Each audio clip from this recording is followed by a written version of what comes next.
Hey everybody, I'm Shane Ireland. I'm Alan Britt. I'm Steve Mobby. And I'm Andy Wyke.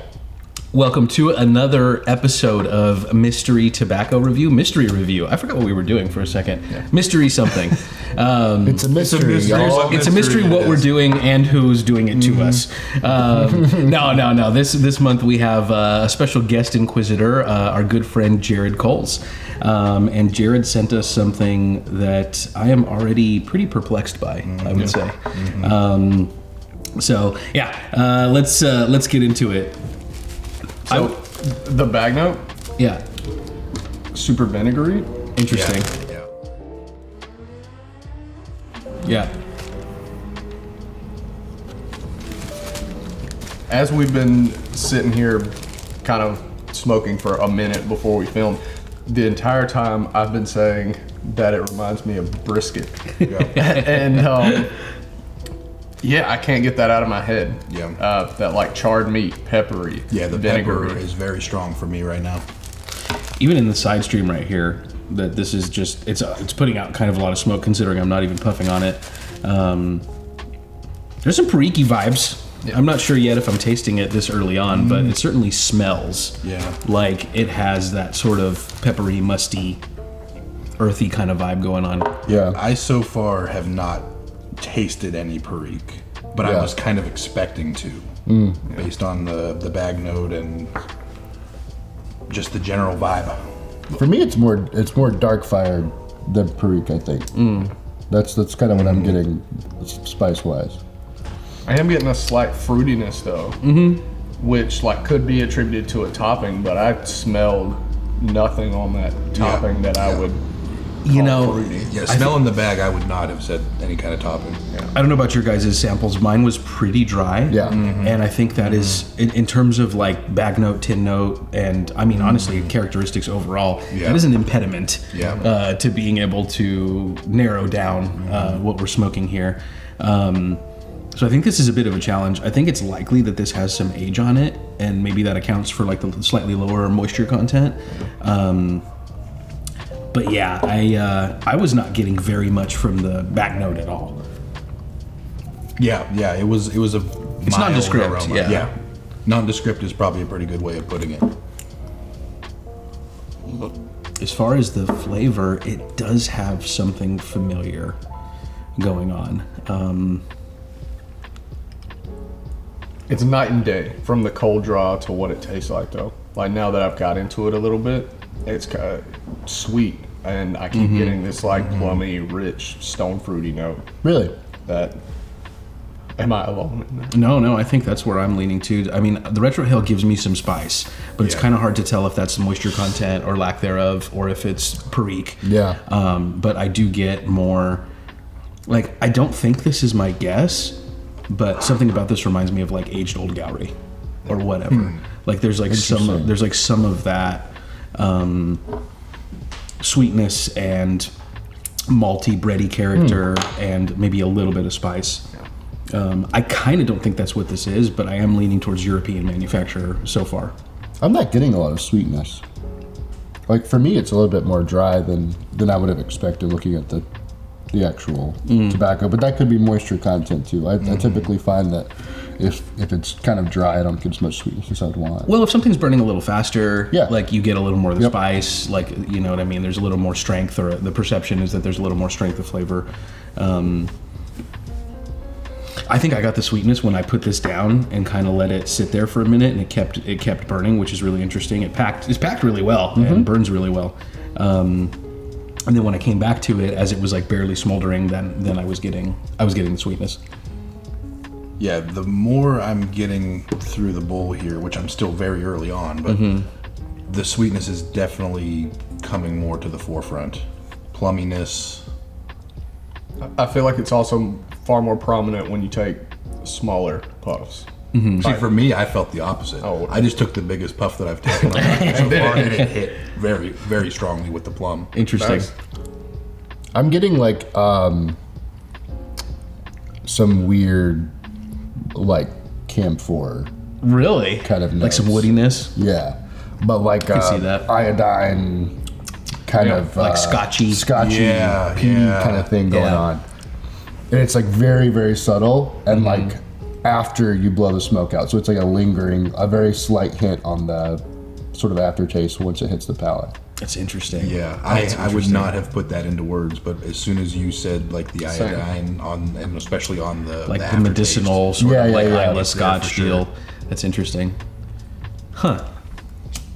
Yeah, I'm with Steve. I don't think I would have made that conclusion on my own, but it's spot on. Or maybe Andy's just gaslighting all of us into tasting something that we're not. Gaslight girl boss. Gaslight, gatekeep, girl boss. I think what's super impressive is, I think we can all agree, it's complex. I mean, even off the gate. For me, at least, I'm getting that fruitiness on the back end. The front end's more of that smoky, iodine-y, Isla, scotchy thing. When I puff it a little harder, I'm getting a little bit of pepper, a little meatiness.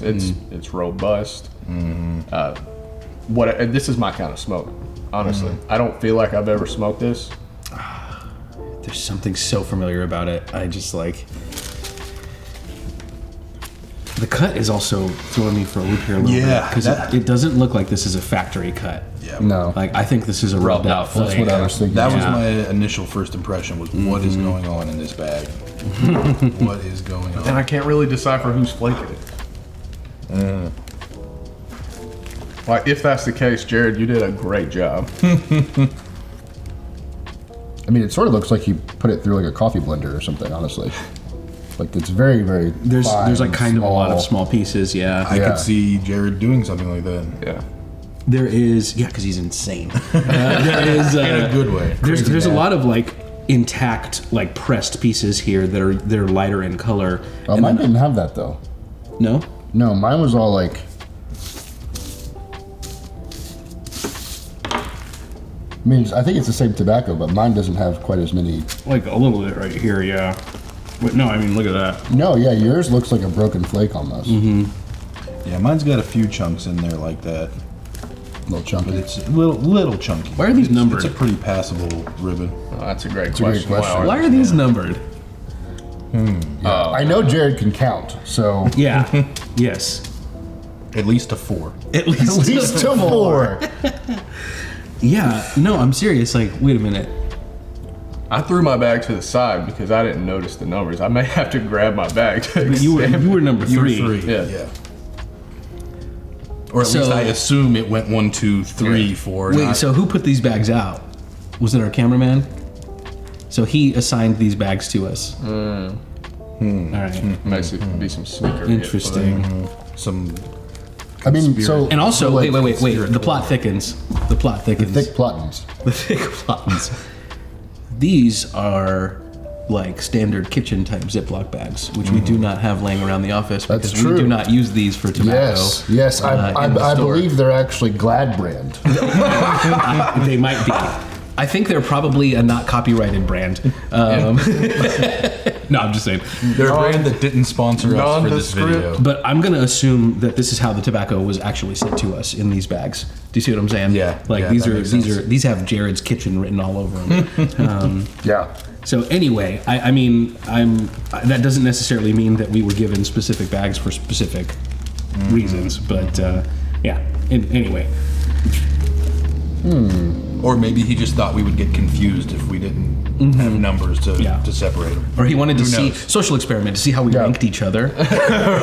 Well, thanks, guys. I'm number 4. Andy clearly is number 1 because of his awesome hat. Yeah. and I don't have anywhere to put my stuff, so I might have to keep my stuff in that hat. You should. Yeah. But you know what? I'm gonna do this, which we don't often do here, but there's some darker flecks in here, which is interesting because when I look at the pieces of tobacco that are still pressed, it's mostly bright. Yeah. And a lot of the pieces of ribbon in here that have come unraveled, I guess you would say, are the darker pieces. So I'm gonna burn one and see what it smells like. Burn it up. Let's see here. I can find it. While you're doing that, where do you guys feel like stimulation on the palate when you're smoking this? Mid palate. Mid-palate? Maybe a little towards the front. A little bit towards the front for me, for sure. Yeah, I'm not getting a whole lot in the back. I'm getting like mid to front with a little bit like on the top of the soft palate. That smells like Kentucky. That's what I'm saying, man. That's what I'm saying. Yeah, that smells like Kentucky. I'd buy that. Which I think ties into the sort of camphor medicinal. Oh yeah. Yeah. That's either that's either aged dark burley or I think it's more likely that it's Kentucky. Interesting. Interesting. A little Jeremy Reeves style breakdown going on here. I mean, at a certain point, what are we supposed to do? Smoke it. Yeah, sure. That's for losers. For losers. Yeah, I'm pretty sure that tastes like. Wait a minute. Oh man, I have an idea now. the wheels are turning. Yeah, I have an idea now. My idea is that I'm going to taste it again and then make a guess of what it is. That's madness. That's madness. It's a pretty radical point of view. I like the way you think, kid. You got some bright ideas. You got a future ahead of you.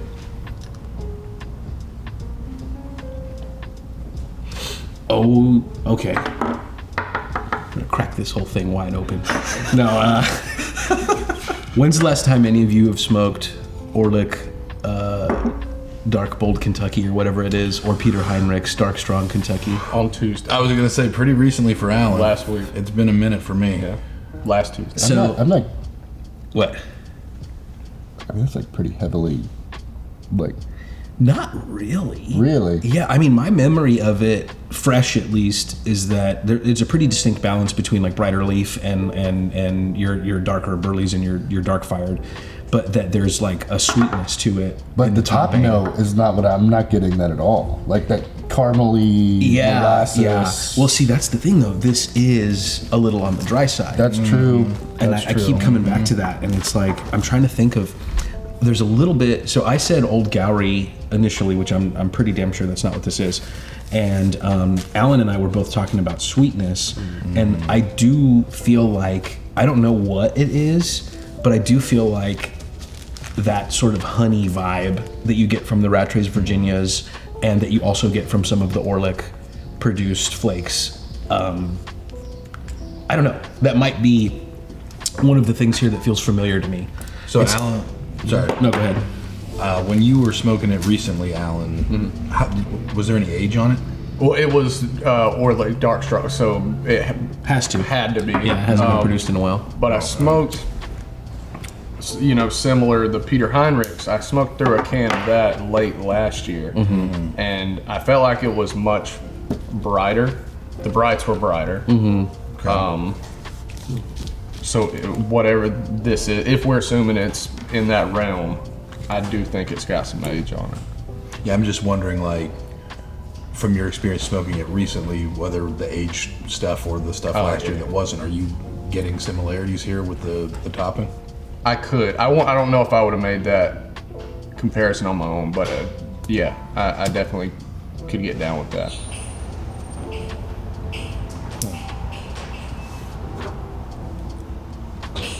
I hate not having a hat to put my lighter in. I have to leave it here like a jerk.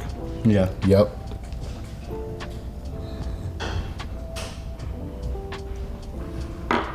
Interesting. Yeah. Good. God, yeah, I don't know. I mean,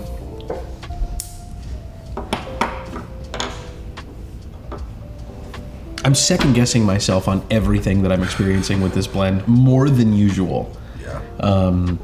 And I really do feel like the moisture content is what's making this a little on the difficult side here.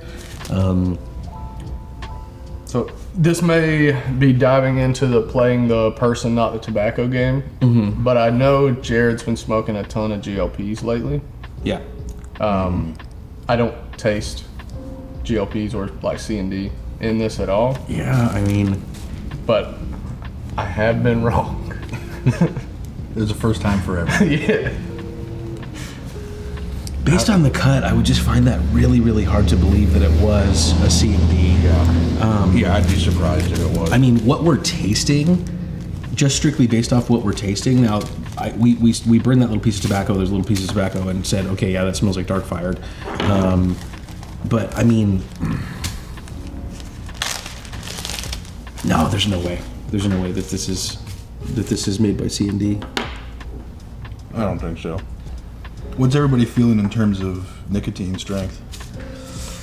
Medium, maybe medium plus. Yeah, I think that's good. I was thinking mild. Oh, we can't all be. Sorry. I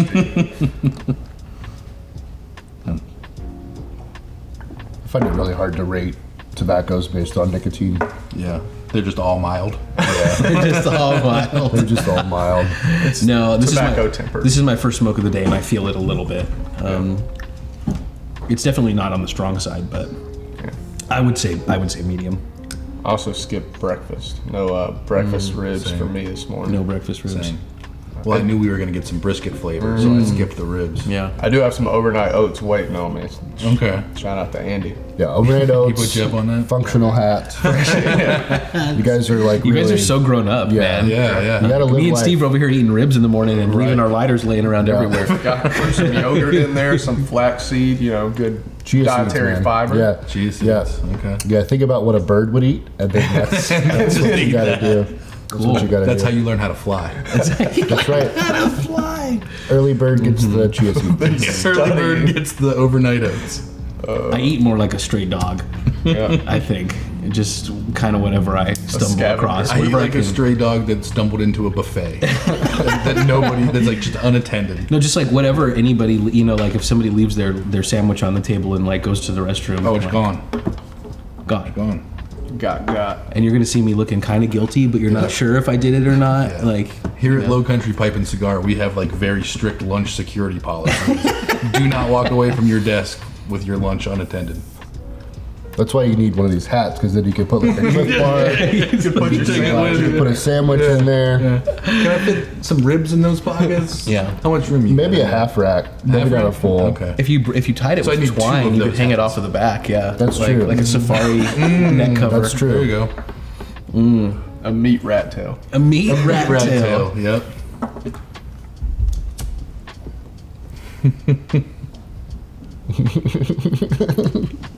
I know. So while we continue to be wrong, you Yeah. guys want to talk about pipes? Yeah, we should talk about pipes. I like that pipe you're smoking, by the way. I do too, because it's made by our friend Jared Cole. Oh, is that right? Very fitting. I felt it was only appropriate to smoke this little, Group 2 tiny pipe that Jared made. It's so good. That's a pretty big pipe for you. Yeah, it is big for me. It's huge. I really like the plateau. I just Yeah, that's nice. It was super cool. Jared doesn't make a ton of small stuff, and as soon as he had these available, I immediately was like, well, I know I want that. It's a really cool shape. Yeah, Yeah, that's dope. love it. Yep, that's nice. I did not coordinate my pipe to the Inquisitor as well as Alan did. I've got my El-Tang Basic, one of my favorite workhorse pipes. Trusty. Yep, very trusty, reliable, functional. Love it. But it doesn't have pockets. No I know. pockets. That's a design flaw. We gotta get Tom to It's work. not that functional. Yeah, right. If you not told that Tom to do it, functional. I'm sure he'd come might. up with He'd something. probably figure it. Now what you need is like, you know how like they have like the croquis that you put your glasses on? Yeah. You need like one of those for the pipe. For the pipe. Oh yeah, I need one of those for my lighter because I lose that Well, constantly. they already have that. They have like lighter necklaces. Well, that's true. That's true. Yeah. But they also just have hats that you can stick a lighter in. So Multiple. I have why backups. reinvent the wheel? You have backups. I have backups. I do. Yeah, I keep at least 3 lighter-based accessories on me. You got any Excedrin in that thing, or like Advil or something? It's in my other hat. It's my other. Part of my other hat. Yeah. I'm smoking a pipe. No, this is a little Castello Old Sea Rock with the fume top. Again, just a pipe in my size. I fell in love with this one when I saw it in the factory and had to snag it. And it is a monster of a smoker, particularly for Virginia stuff, which is what I smoke most of the time. But it's not a Sea Rock opera. Yeah. It's not a Sea Rock opera. No, it's an old Sea Rock Canadian, an old Canadian, Yeah. the best Eh? kind. Yeah. Sorry. I'm smoking a little blackout Horde mounted stack from Chris Stereo. Super cool pipe. I love that pipe. Yeah. Super cool. Yeah. That thing is awesome. I love pretty much everything Chris does. Yeah. Yeah, for sure. Yep. Great smoker. So is this changing for you guys at all? I personally feel like it's not changing very much. No. So Which is interesting because of the sort of complexity that we all picked up on initially. when we were talking about our pipes, I was getting in the side stream vanilla, Interesting. like a vanilla top note. That is interesting. Like, yeah.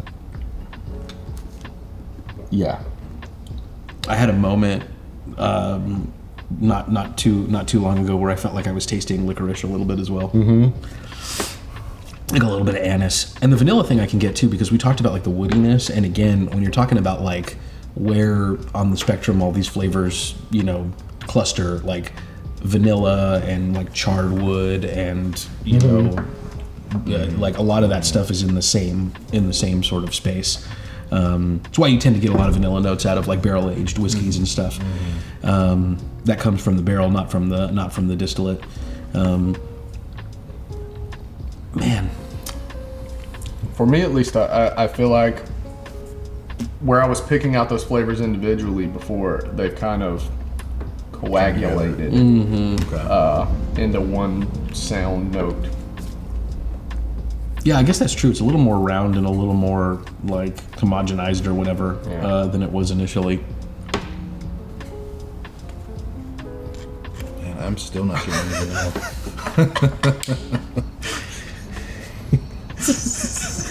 You guys are doing this all wrong. Yeah, I totally agree. I know. Totally agree. I know.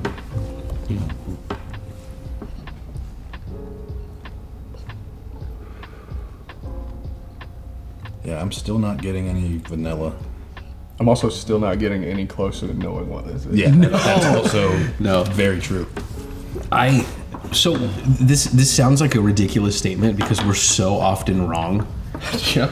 I think this is one of the hardest ones we've done in a very long time. It's very tough. Yeah, this is one of the hardest ones we've done in a very. I mean, it's know one I know thing that- almost nothing for sure. Yeah, like it's one thing to be wrong, but I don't even really have a guess here.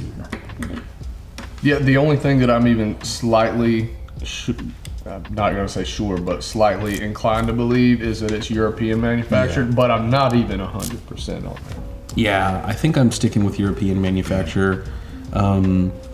Components wise, I seriously have no idea. I mean, there's I think obviously we some can- Virginia. Exactly. Yeah, like for we can make Yeah. some deductions here. I think there's Virginia. I do think there's dark fire. Yeah. I don't think there's Perique. I don't either. I agree. So that vinegary bag note, do you think that is along the lines of a topping, or do you think that's like that vinegar Like smell you get from age. aged Virginias? I didn't get very much of that in the Same. back note, so I'm not sure. I definitely got it, but it was subtle. Yeah. For It me, was I a got very like mild some very mild mesquite notes Yep. and tobacco. I mean, I don't know. That's a I'm pretty bold sure this claim, is a Andy. tobacco. It's a bold claim.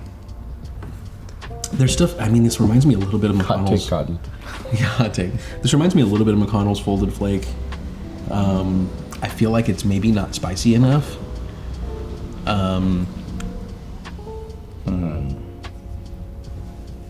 For a second there, I was like also thinking about the more modern version of Three Nuns that has the dark fired instead of the Perique. But there's nothing about this cut that suggests it was a coin. Yeah. Is there any chance this could have been a plug that was broken down? I mean, yeah. I suppose there's a chance. I mean, technically, all flake is a plug that's been broken down. Man, I've got the GLPs thing on my mind. You thinking jackknife? Chat now. I don't think there's. I don't know. So jackknife is super dark fired forward, and I'm getting dark fired from this, but not quite It's as. not overpowering. Yeah, You think if there was some age on it, that would mellow out? probably. Yeah. To this Probably. extent, though. It's also been like a minute since So- I had jackknife. so the other thing to me that says, unless Jared has an extremely sharp plug cutter, the pieces, He's a pipe maker. He probably has something. it's possible. But my point is, cutting down a plug gives you such irregular pieces of flake, and the pieces of flake that I can see in here are all pretty identical in thickness. Right. Yeah, if he hand cut this from a plug, he's the best plug cutter I've ever seen. Even using a plug cutter, you invariably end up with like the top thicker and the bottom thinner kind of a thing, as the blade kind of does this deal. That's why or the tobacco cigar cutter. It's this. You end up with the same kind of deal, though. I mean, you don't end up with perfectly uniform. No, but I make slices. shads. Yeah. Yeah. Is that what you did here? Did you call Jared and tell him how to do it? I'm more of a cube cut guy myself. I like to V-cut my plugs. Yeah. Just punch them. No, I just take. I'm a little. Guy. I just bite it. You just bite. That doesn't surprise me. Just bite my plugs. Good old tobacco brownies. What a junkyard dog. Tobacco brownies. Tobacco brownies.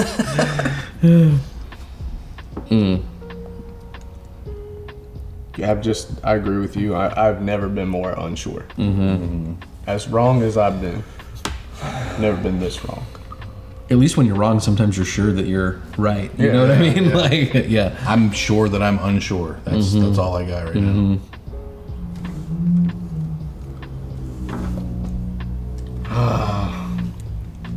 This is so freaking familiar. It's going to drive me insane.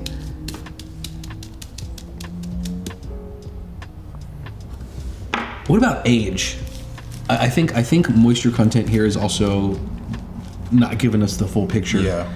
But part of me still feels like there is some age on this. Yeah, I think there almost has to be. Yeah.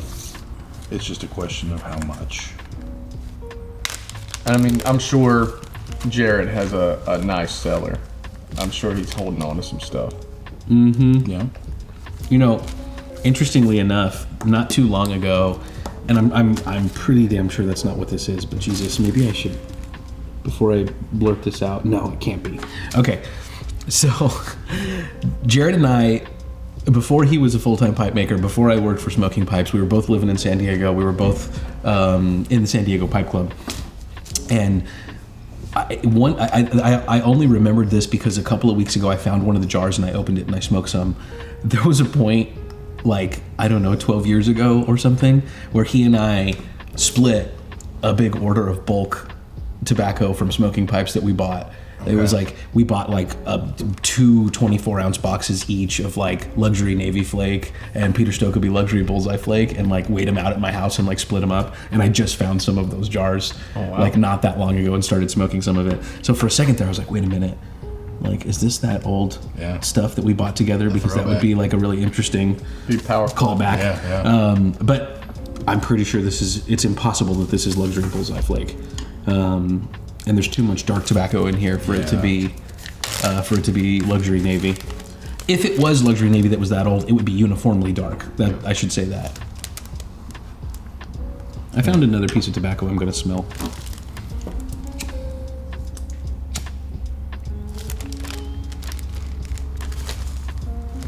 And then after this, I'm probably going to give up.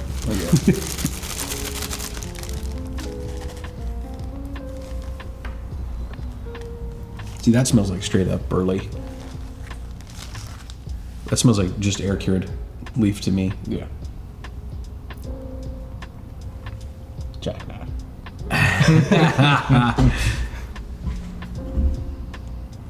If it's jackknife, I'm going to be furious. I'd be pretty surprised. Yeah. Whatever it is good, man. I'm going to smoke more of whatever this is. Like, this is my kind of smoke. Yeah. I agree, and that's one of the reasons why I'm frustrated, because it really does have something very familiar to me. I feel like I have smoked this. Wait. No, never mind. I almost got myself on a whole nother, probably fruitless tangent.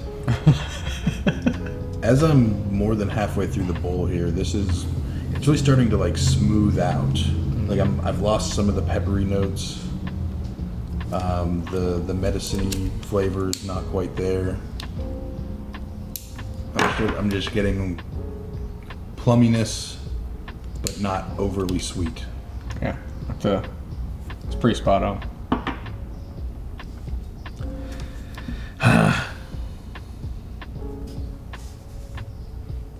Yeah, like still a delicious spice on the retro hell. Yep. Perfect. And that fruitiness are kind of the main players. Yeah.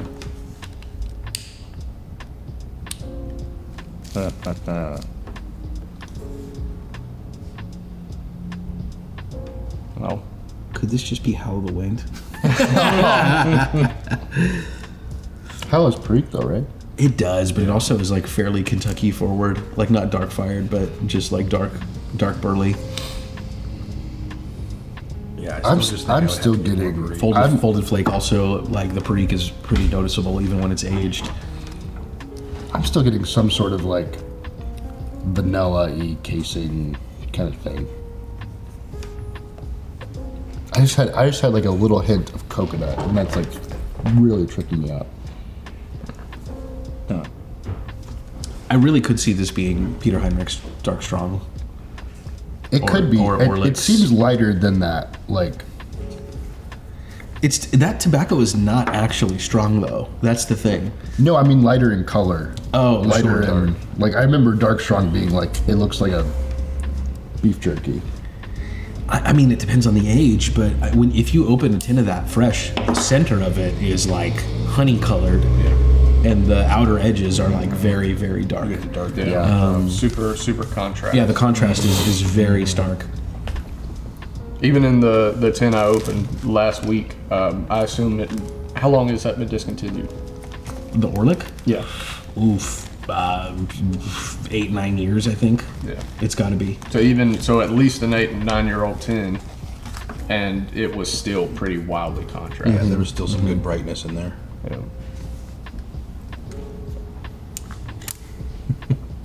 That is amazing. We brought this tamper real quick. Do it. I unfortunately don't think I'm gonna get any closer. I was going to say, are we going to make an actual guess, or are we just going to resign and admit defeat? I will never admit defeat. Yeah, I don't know that I have a strong guess. I think this is a Virginia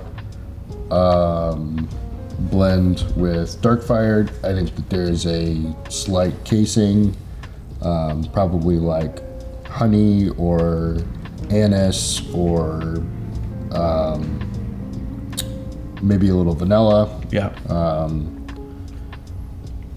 I don't think there's Perique. I don't think there's Oriental. I think there's probably some burley. So I think it's like Virginia burley. Maybe some dark fired. Maybe some dark fired. That's fair. Manufacturer, I don't know. I think probably European, but that's probably as close as I'm gonna get. I definitely agree that I'm not getting any Perique out of this. No. I'm gonna say jackknife because that's what my heart tells me, and that's never led me wrong. Mine leads me wrong every day of my life. It's only led me wrong every single mystery review I've ever done. I don't trust my heart. It's all clogged and shit. Yeah. All those breakfast ribs. All those breakfast ribs. My heart's been trying to tell me to eat a salad for years. It's I'm not just gonna happen. not listening. Just tune that thing out. I'll eat a salad when you guess correctly in the mystery review. Heart. That's the deal. That's the deal. And yeah, Steve, you didn't. I don't want to hand it to you because it's just going to burn you. But that just smells like straight up air cured to me, like just dark burn. Yeah, Like, that's just burley. oh gosh. All right. Well, I think we suppose should throw in the towel. Yeah, we should throw in the towel. Jared, God, dude, Yeah, I'm yeah. just. Well done. We've known each other for so long. Why are you doing this to me? Jared, you know, before we do this reveal, I will say that I have always found Jared to be one of the most disciplined pipe smokers that I know. Not necessarily like keeping his pipes clean and like whatever, because he's a pipe maker after all, and none of those guys keep their pipes clean. Sure. But he's one of the only people I know consistently. So I think you have two types of guys, more or less. Guys who try a million different types of tobaccos and probably like never finish them or come back to them way later or jar up half the tin or whatever. Yep. That's me, yeah. Mm-hmm. And then you have guys that they only smoke one thing that they know and they love, and therefore they smoke tin top to bottom and then they move on to another tin of the same thing, right? Mm-hmm. Jared is the only guy I can think of that I've ever met that constantly explores but tends to just like stick to one tobacco until he's done with it. He explores in depth. Yes, Okay. yes. Okay. And I don't know why I'm making that observation. It's just like literally, I think that's a little bit of a rarity in this hobby. Yeah. Like guys that have the discipline to say, okay, cool, I'm going to try a blend I've never tried, and no matter how I feel about it, I'm going to smoke the whole tin, top to bottom. Yeah. Like that is. I That's don't have that. No, That's no. a good approach to take, though. I feel like sometimes that's the best way to know, or a cigar tobacco.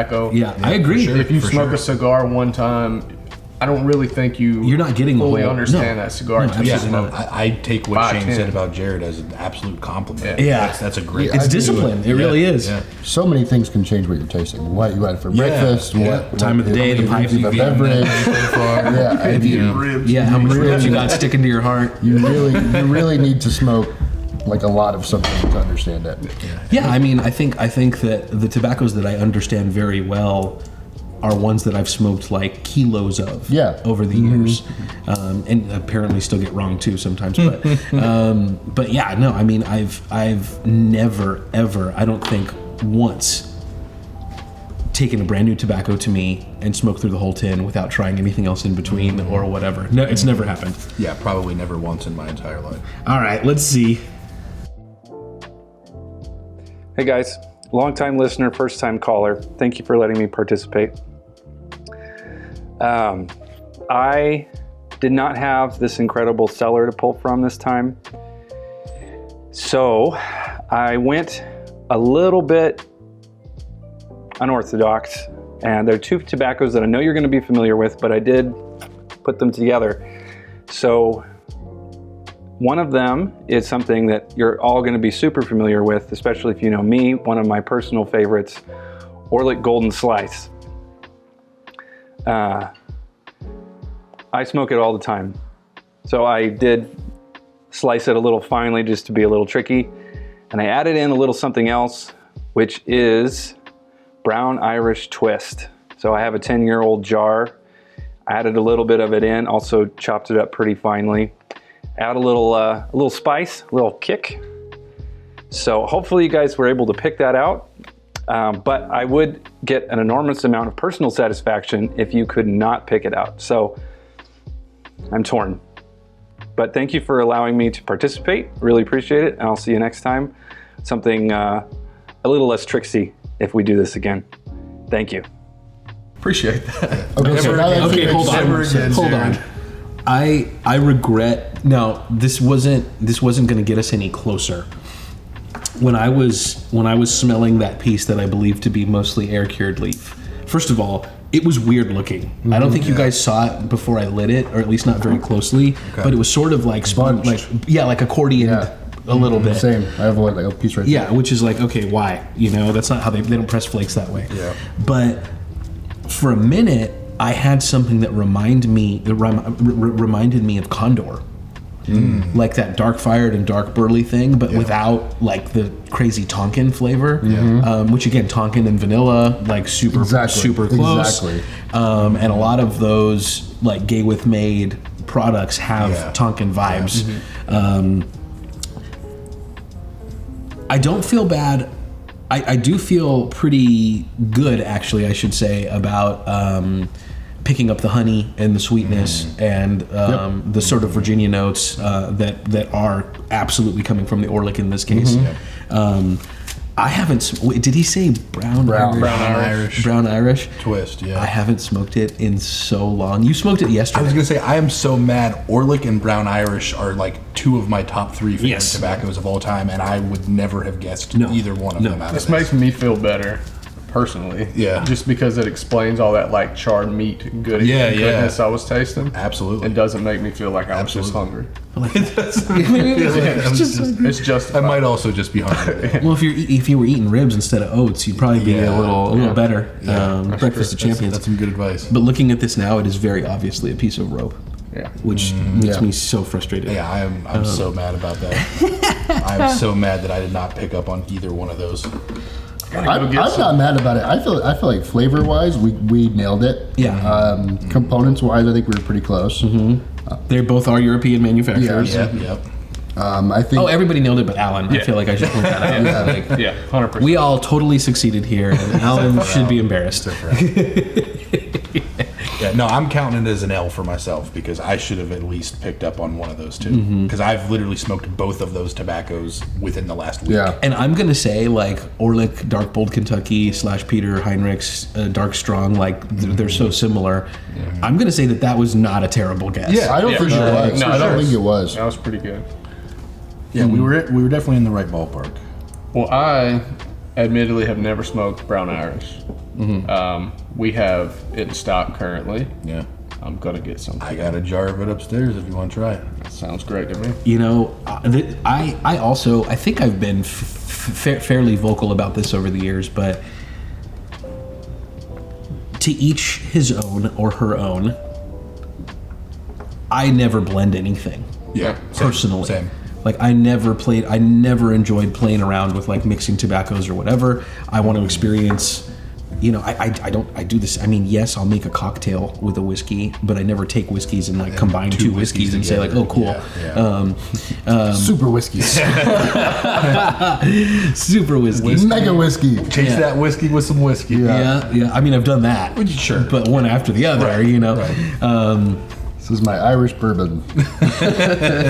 I generally, like almost any time I've ever had somebody say, hey, try this thing, I blended them together, I'm always like, yeah, okay. I mean, it's good, but I've never been like actually impressed. And then I'd rather have this than just an actual. Exactly. This is blend. actually kind of an amazing blend. It's really good. Like of two other blends. Like this actually works to a degree that I would have been skeptical if you told me up front. Yeah. Would have worked. Does that make sense? If I'm not mistaken, Brown Irish is it just super stowed Virginias or is there? Yes. Yeah. Yeah, it's just Virginia. Okay. That's interesting. Yeah, it's crazy. It's crazy that the dark fired and the like air cured vibe. Is it just Virginia or is there African? There's African. There's African air cured leaf in there. Oh, and the brown. Yeah. I'm sorry. I'm thinking of the black. Oh, okay. Yeah. Okay. No, there is. Well, good job, Jared. Yeah, good job. Yeah, well and done, also, well done. come on, man. Come on. Well done, J. Cole. So yeah, it is dark air cured and dark fired. So we were definitely in the right yeah, zone. totally, Yeah. totally. All right, cool. Yep. Another embarrassing mystery review. Just how we like it. Just the way we like it. I'll tell you one thing that's not embarrassing: that functional hat. Yeah, no, that's amazing. Yeah, That's amazing. the ladies love a man with 5 lighters on his head. I'm embarrassed that I don't have several lighters, like a crown of lighters. You guys are Corona. totally missing out. A corona of lighters, Yeah, You think that's why they call it that? I think that is what they call it. You're meant to wear them on your head. Yeah. Not having hair gives you more real estate too. Yeah. It's a functional advantage. Yeah. Less hair, more lighter. You get like one of those instead of a hat next to them, have like one of those like headlamps, but they're gonna all have like little like holsters. Yeah. With like a pipe in there, and like some pipe cleaners, It's like some snacks, some snacks. Yeah. Yeah. Maybe even like a half rack of ribs. Yeah. rack of ribs. Keep some ribs in that hat. Hot sauce. Line it with some foil. Yeah. Tin foil. We can talk about whether or not the moon landing was real. This is tinfoil on your head already. This is because I spend way too much time with my toddler. But you could fit a lot of goldfish in those Okay. pockets. That's Like this one has like yeah. it's like Velcro. So if you're doing jumping jacks, your goldfish don't fly out. Yep. Exactly.